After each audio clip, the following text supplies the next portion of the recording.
Vitamin C. আপনি কি জানেন ভিটামিন সি আমাদের শরীরের জন্য কেন এত গুরুত্বপূর্ণ? কি এই ভিটামিন সি? এটা খেলে কি হয়, না খেলেই বা কী হয় এবং অতিরিক্ত খেলে কী বা হতে পারে? জাস্ট এইটুকু বিষয়ে যথেষ্ট আপনার বুঝার যে ভিটামিন সি কতটা গুরুত্বপূর্ণ। কেন আমাদের শরীর এই ভিটামিন সি তৈরি করতেই পারে না যদি আপনি খাবারের মাধ্যমে এই ভিটামিন সিটাকে নিজের শরীরে না দেন। শুরুতে আমরা জানবো এই ভিটামিন সি না খেলে মানে দীর্ঘদিন ধরে না খেলে কি কি প্রভাব পড়তে পারে বা কি কি লক্ষণ দেখা দিতে পারে। ভিটামিন সি এর অভাবে স্কারবি নামক এক ধরনের রোগ হয়, যার ফলে শরীর খুব দুর্বল হয়ে যায়। এছাড়াও দাঁতের মাড়ি ফুলে যাওয়া, ব্রাশ করার সময় হালকা আঘাতে দাঁতের মাড়ি থেকে রক্ত বের হওয়া। আপনি জানলে অবাক হবেন, ভিটামিন সি আমাদের শরীরে খাবার হতে আয়রন শোষণ করতে সাহায্য করে। সো আপনি যদি আপনার শরীরকে ভিটামিন সি পর্যাপ্ত পরিমাণে না দিয়ে থাকেন, তাহলে ভিটামিন সি এর অভাবে আমাদের শরীর খাবার হতে আয়রন ঠিকভাবে শোষণ করতে পারে না, যার ফলে রক্তাল্পতা বা অ্যানিমিয়া দেখা দেয়।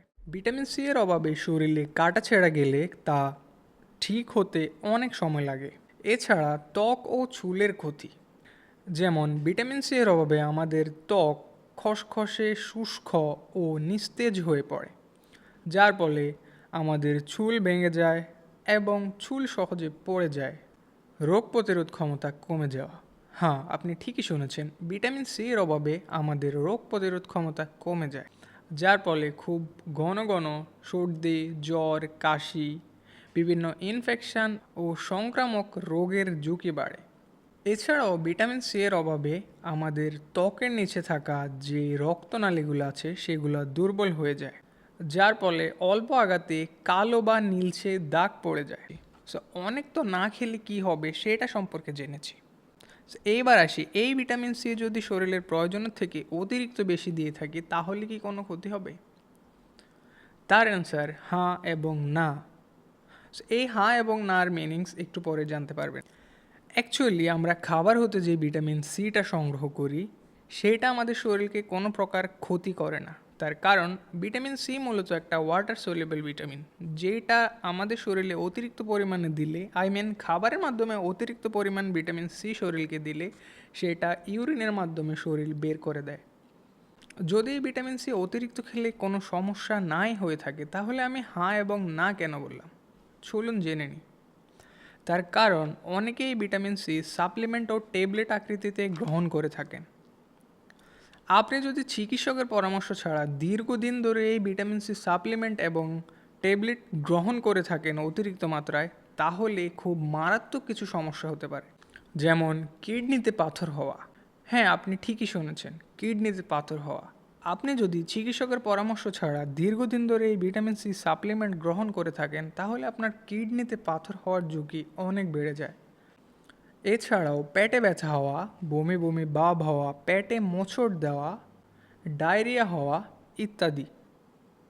তাই আমার পরামর্শ, আপনি চিকিৎসকের কোনো প্রকার পরামর্শ ছাড়া নিজে নিজে যদি এই ভিটামিন সি গ্রহণ করতে চান তাহলে প্রকৃতির উৎস থেকে গ্রহণ করেন। কেননা প্রকৃতি থেকে বা খাবার হতে আমরা যে ভিটামিন সি খাই তা অতিরিক্ত খেলে কোনো সমস্যাই নেই। ভিটামিন সি পাওয়া যায় এমন কিছু খাবার, যেমন পেয়ারা, আমলকি, বড়ই, জলপাই, মাল্টা, লেবু ইত্যাদি।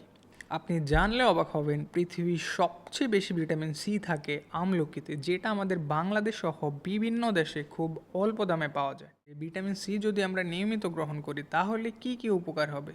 সো এতক্ষণ আমি যত সমস্যার কথাগুলো বললাম, আপনি যদি নিয়মিত ভিটামিন সি গ্রহণ করেন তাহলে এই সমস্যাগুলো হবে না।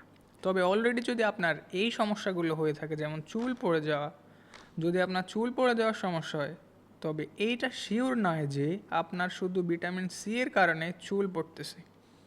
অ্যাকচুয়ালি চুল পড়ার সাথে অনেকগুলো বিষয়ের সংযোগ আছে। তো শুধু যে ভিটামিন সি কম খাওয়ার কারণে আপনার চুল পড়তেছে এইটা নির্দিষ্ট করে বলা যাবে না।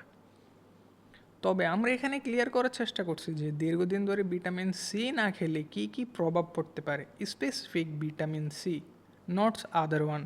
সো আমাদের আজকের ভিডিওটা মূলত বিভিন্ন রিসার্চ পেপার এবং গুগলের সাহায্যে রিসার্চ করা হয়েছে। সো এইখানে কোনো ভুল থাকলেও থাকতে পারে। তাই যদি কোনো ভুল আপনি দেখে থাকেন আমাদের ভিডিওতে আমাদের কমেন্টে জানাতে পারেন, আমরা নেক্সট এই বিষয় নিয়ে ডিসকাশন করার চেষ্টা করব। আমরা প্রত্যেকটা বিষয়ের ছোট হলেও সেটা ডিটেলসলি আপনাদের সামনে তুলে ধরার চেষ্টা করি। আমাদের বাংলাদেশে যে একটা বিষয় আমি ফলো করেছি, যেমন আপনি দেখবেন আমাদের বাজারে যে ওয়াটার মিনারেল ওয়াটার পাওয়া যায় সেই বোতলগুলোকে জাস্ট আপনি দেখবেন ওইখানে একটা সিম্বল থাকে। তো কিছু কিছু বোতল জাস্ট একবার ইউজ করার জন্য। অনেকে কী করে এই বোতলগুলো দীর্ঘদিন ধরে ইউজ করে। এই বোতল প্লাস্টিকের বোতল দীর্ঘদিন ধরে ইউজ করাটা, যেটা একবার ইউজ করার জন্য তৈরি করা হয়েছে, সেটা দীর্ঘদিন ইউজ করাটা যে শরীরের জন্য কতটা ক্ষতিকর আপনি জানলে জাস্ট অবাক হয়ে যাবেন। তো ইনশাল্লাহ আমাদের নেক্সট ভিডিওটা ওয়েট ছোট একটা টপিক নিয়েই থাকবে, তবে আপনি এর ক্ষতিকার প্রভাব সম্পর্কে জানলে অবাক হয়ে যাবেন।